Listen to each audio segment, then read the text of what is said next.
विरोधकांचा मोर्चा हा नैराश्यातून असल्याचं फडणवीसांनी म्हटलंय। पराभव दिसत असल्यानं कव्हर फायरिंग करण्यासाठी विरोधकांचा मोर्चा असल्याचं देवेंद्र फडणवीस यांनी हल्लाबोल केला। नोट चोरी बंद झाल्यामुळे वोट चोरीचा आवाज केला जात असल्याचा टोलाही फडणवीसांनी विरोधकांना लगावलेला आहे। तर देशात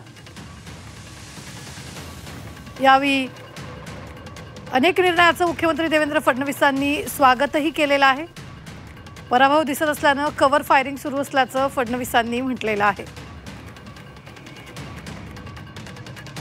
तर यावेळी एसआयआर करण्याच्या निर्णयाचं मुख्यमंत्री देवेंद्र फडणवीसांनी स्वागत केलेलं आहे। तसंच देशात एसआयआर करण्याचा निर्णय घेण्यात आलाय त्याचं स्वागत त्यांनी केलेलं आहे।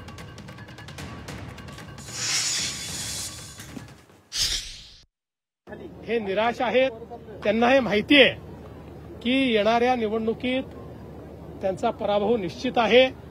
पराभवाच्या आधीचं हे कव्हर फायर आहे। असं आहे की ज्यांची नोट चोरी बंद झाली आहे ते आता वोट चोरीचा आवाज लावतायत, पण हे लक्षात ठेवा की ये पब्लिक है, ये सब जानती है।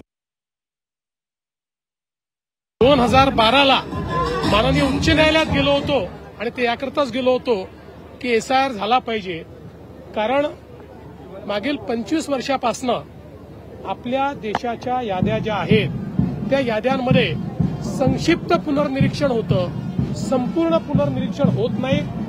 ते करणं अत्यंत गरजेचं आहे।